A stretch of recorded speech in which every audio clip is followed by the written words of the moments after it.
Bonjour à tous, bien-aimés. Je vous invite à partager une pensée autour du texte de Deutéronome chapitre 4.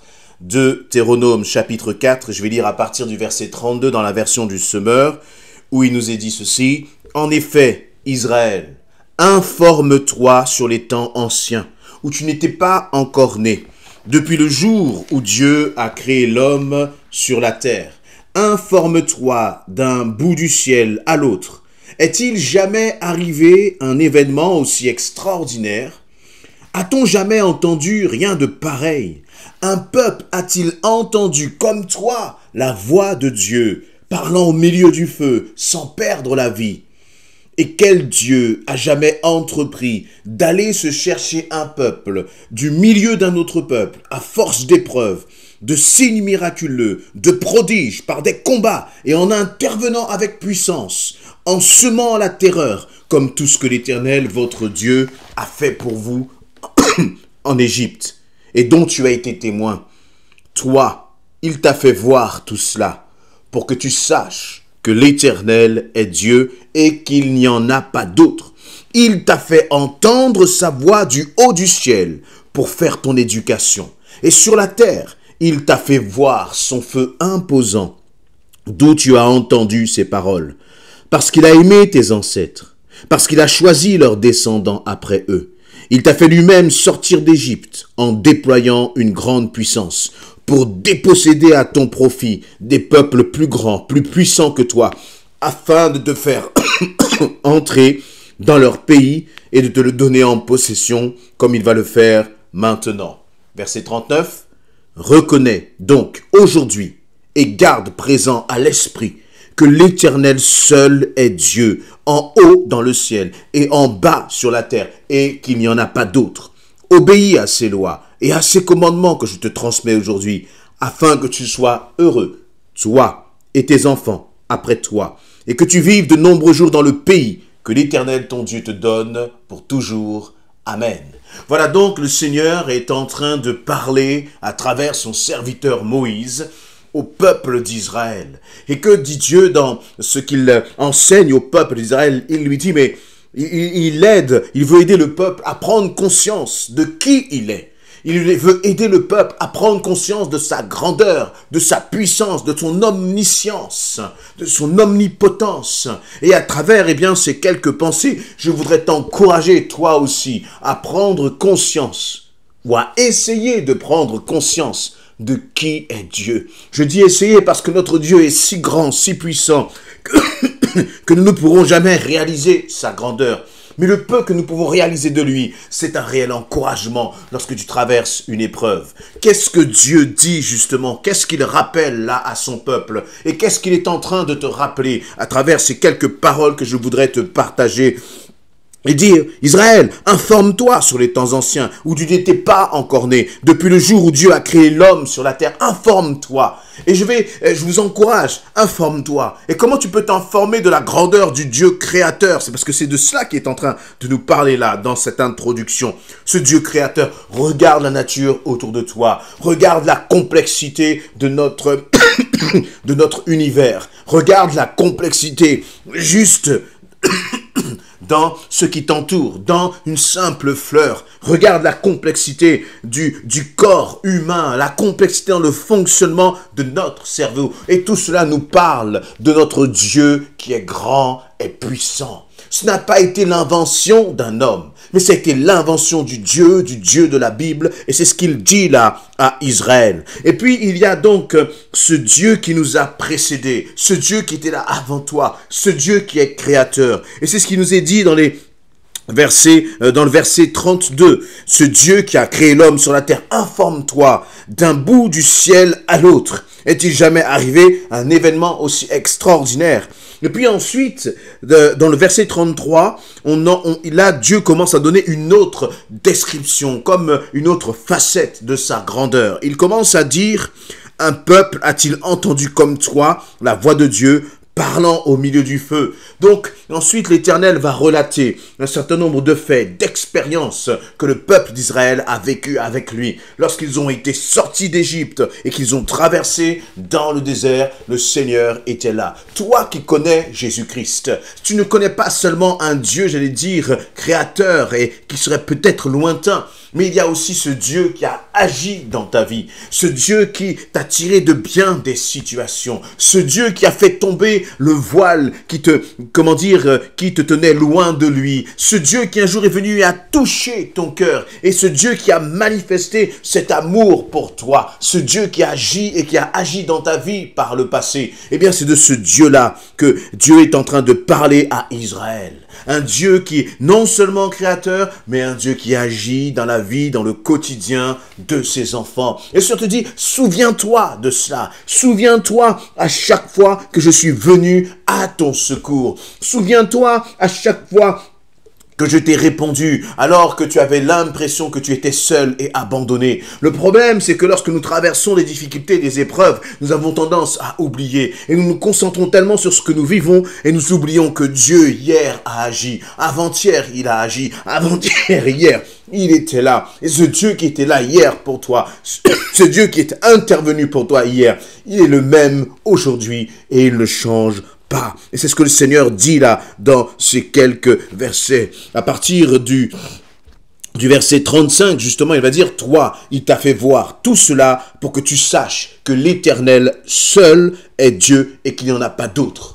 Qu'est-ce que cela signifie? Qu'est-ce que tu peux en tirer pour ta vie? Dieu dit, je suis le seul Dieu. C'est-à-dire, je suis la seule solution. Il n'y en a pas d'autre. Et ce Dieu-là, c'est un Dieu avec un grand D. Le Dieu qui agit, le Dieu qui est puissant, le Dieu qui tient le monde entier dans ses mains, qui tient sa vie entre tes mains, qui tient ses circonstances entre tes mains. Alors même quand tu as l'impression que tout est perdu, que la situation est fichue, ne crois jamais cela. Parce qu'il est le seul Dieu. Dire que Dieu, lorsque Dieu affirme encore qu'il est le seul Dieu, c'est dire qu'il est la seule solution.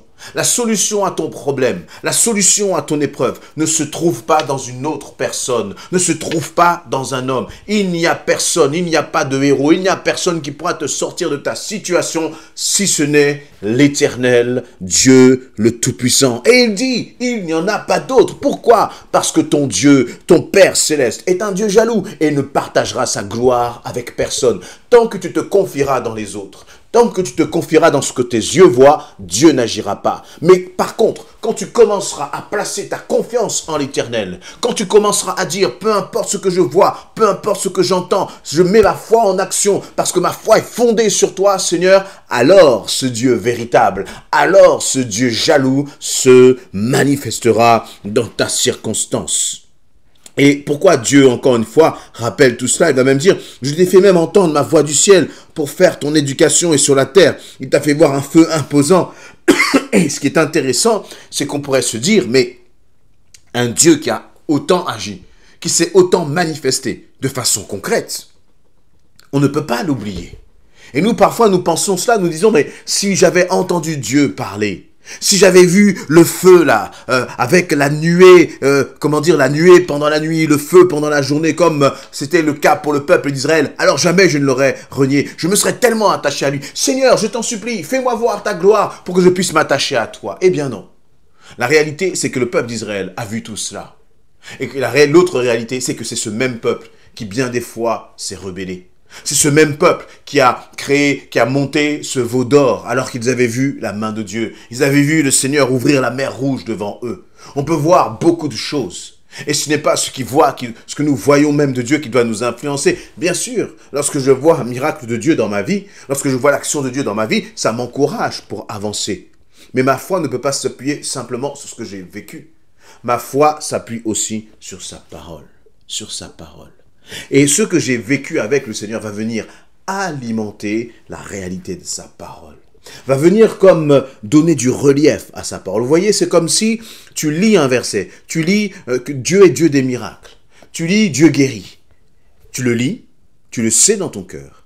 Mais le jour où tu vois une guérison, alors cette parole prend tout son sens parce que tu l'auras vécu. Comme disait Job, j'avais entendu parler de toi, mais maintenant mon cœur te voit. Maintenant mon cœur te voit.